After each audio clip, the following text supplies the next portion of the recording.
I didn't plan to marry a billionaire. I planned to keep my mother's bookstore alive with a cracked register and a wall of handwritten notes. But the night a dying man pointed at me and said, her everything tilted. And the part that hurts to admit is I said yes. Would you have said no and watched your mother's dream die, or would you have taken the deal and hoped your heart could survive it? I'm Charlotte Hayes, Haven. Books Boston, the little shop on the corner where the bell sounds like memory and dust floats in warm squares of light, where people come in for a paperback and end up telling you why they can't sleep. My days were receipts and regulars and a pot of oversteeped tea. My nights were ledgers and prayers, you know what I mean.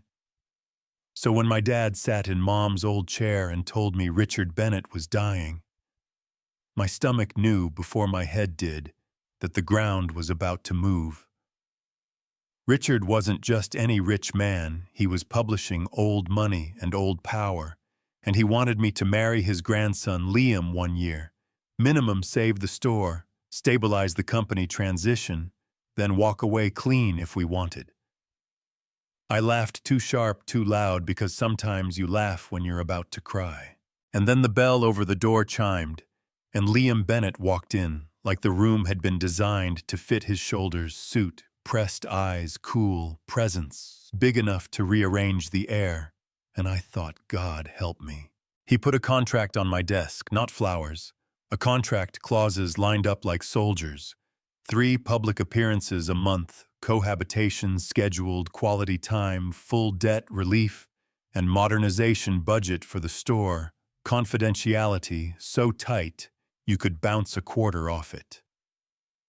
This is a merger, I said, and he said, exactly, and I wanted to throw him and the paper out the door, but my eyes kept glancing at the number that would keep my door open. So I picked up a pen and wrote my conditions in the margins like I was writing in a library book. As a kid, autonomy over Haven books. No corporate interference disguised as help, we live together. So it looks real, and we both make your grandfather's last months feel like a victory lap, not a countdown. He watched me with that calm men wear when they've never been told. No jaw-ticking eyes, giving away more than his voice. Deal, he said. And when our fingers touched, passing the pen, something popped up my arm, a tiny spark that I wanted to ignore and couldn't. The Bennett Foundation Gala at the Museum of Fine Arts was our stage marble and glass violins, like melted sugar cameras, popping like summer rain, and I wore a borrowed dress with a clasp that pinched and a face that said I wasn't scared, even though my heart was hitting the railing. Stay close, he whispered, palm warm at the small of my back, performative and practiced. But my breath steadied anyway, and I hated that it did. Roland Pierce glided over all shark smile and press quotes. Convenient timing, he said, eyes sliding over me like price tags. He didn't intend to pay, and I felt Liam tense beside me like a bowstring. So I did the only thing I know how to do when someone tries to script me.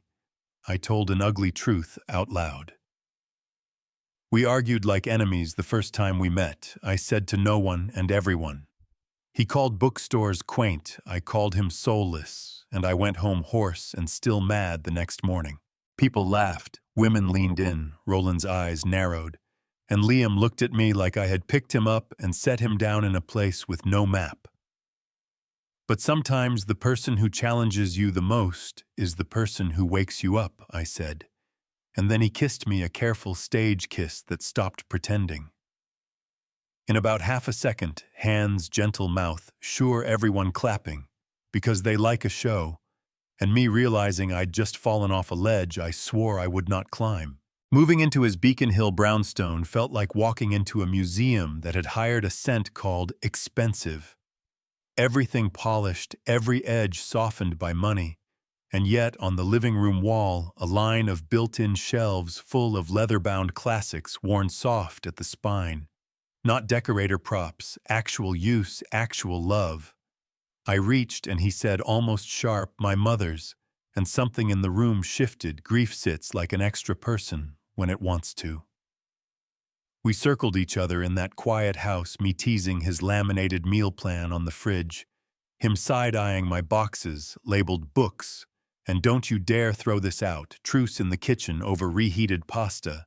He pretended not to like and I pretended not to be impressed by, and the way our arms brushed felt louder than it should have felt. Improvisation is inefficient, he said, when I messed with the plan, and I said, "You kissed me in front of 200 people without warning," and his phone slipped on the counter, because sometimes truth knocks the cool right out of you. Then the store's bank statement came like a gut punch. Double charges, missing deposits. Customers getting dinged twice and calling with that tight politeness Boston does when they want to scream. And I called him straight through his calendar. "Your system is draining my store," and he said I was calling about a photographer, and then I'll be there in 20. He made it in 15 jacket-off sleeves, rolled city on his shoes, and we chased lines of code like streetlights shoulder to shoulder, coffee cups breeding on the desk, him tracing the money as it hopped through a shell company, me tracing the feeling that someone was using my honesty as a knife. "This isn't a glitch," he said, eyes dark. "Someone's rerouting your funds," and my mouth tasted like pennies. "And old fear, Roland," I said, and he nodded, jaw set. "We do this together," I told him. "No teams, no consultants, just us." And he surprised me by saying yes. That night, I learned two things. He's dangerous with a keyboard, and laughter shows up even when the stakes are high. We patched, we blocked, we set a trap that would make a thief trip on his own pride. And somewhere around 2 a.m., he said, "Ms. Hayes, you would have made a terrifying executive." And I said, "Please, I cry at commercials." And we both looked away because the room got smaller. He asked me on a real date, without photographers, a few days later, voice steady eyes, not. And I said yes, even though the smart part of me shook her head. He drove us out of the city under a sky that looked like a promise, and pulled up to the Cornerstone Library private collection, first editions, like relics, a place I'd only seen once a year from behind a velvet rope. "My mother brought me here on Sundays," he said, the shape of his voice changing from presentable to personal. And inside he showed me the stairs that creak, and the room where Frost lives, and the place where he decided stories were the only magic he believed in. And we stood over a page worn thin by loving hands, and read out loud together. Two roads diverged in a wood, and the space between us felt like a held breath. He leaned, I leaned, the light hummed, then his phone buzzed like fate, and he closed his eyes like a man who knows the bill just came due. The board. "Emergency meeting," he said. And just like that, the night folded itself up and slid into a drawer marked later. Stick around, because what happened next will blow your mind. We walked into the boardroom as a united front and into an ambush dressed in graphs. Roland had slides that lied without tripping, charts bent to make us look incompetent, numbers cherry-picked and lacquered, and then the punch he'd been saving. "This marriage is a fraud," he announced. "A scheme to secure the inheritance, and people did that. Little inhale wealthy rooms do when they smell scandal." "I have a witness," he added, and the screen filled with a photo that knocked the floor out from under me. Andrea Wilson, my assistant manager, my friend, the person who stayed late when I was tired and brought muffins on inventory day, and knew the names of our Wednesday book club ladies better than I did some weeks. If betrayal has a taste, it's metal and old coffee, and my hands shook so hard my rings clicked.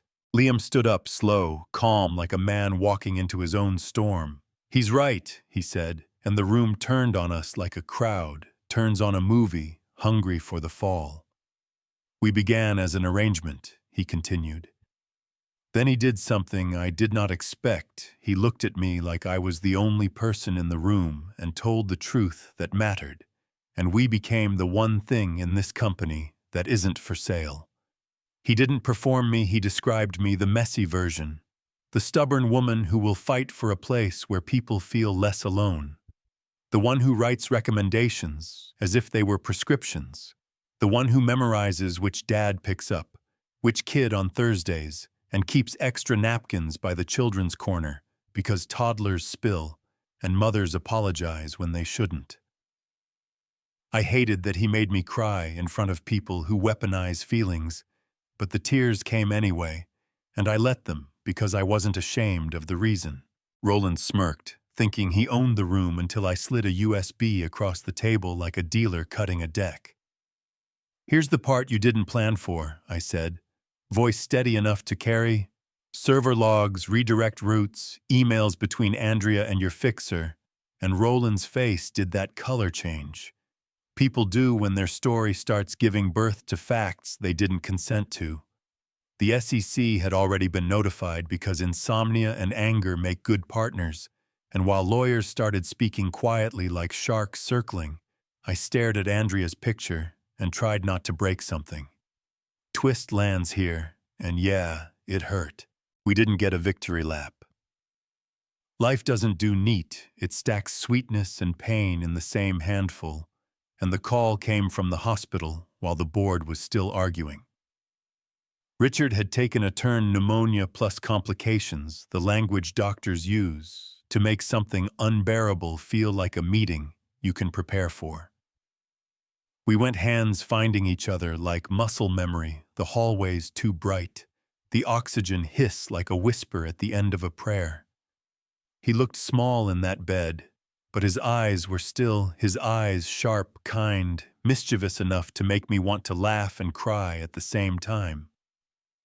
"There you are," he said through the mask, my favorite couple, and I squeezed his hand and said, "We're here," and he nodded, like that was exactly what he wanted to hear. He told Liam the thing Liam had needed from a father and didn't get. Don't let fear build you into a fortress.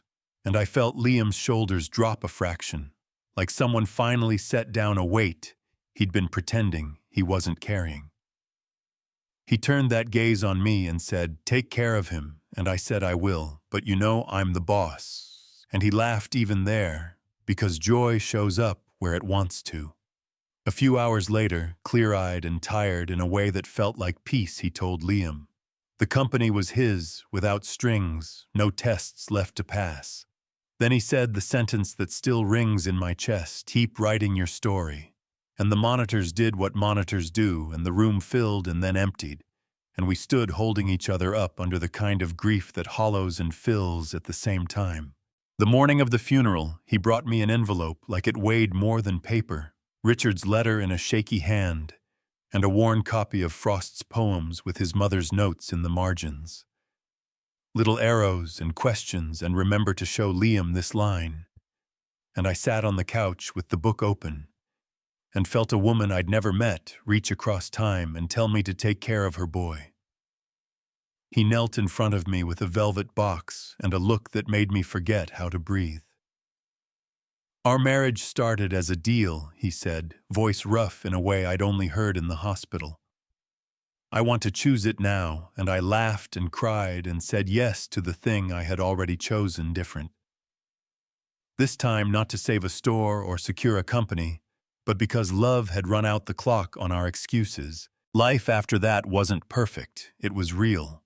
We modernized the store without sanding off its soul, no digital price tags, yes to a better POS that doesn't steal yes to workshops, and a story hour that always runs long, yes to handwritten cards, because a human hand still means something. Bennett Publishing backed indie stores without turning them into franchise clones, and Liam took heat for it, because the market worships growth and side-eyes grace, and some nights we argued in our kitchen about margins and mercy, about how far a company can bend toward community before it starts to break, and we went to bed still talking faces toward each other, a bridge we keep rebuilding.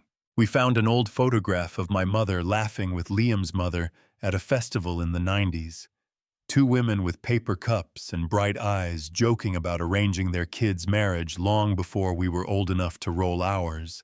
And I don't know if that's fate or retroactive storytelling, but I keep the picture behind the counter anyway, because it makes the bell sound sweeter.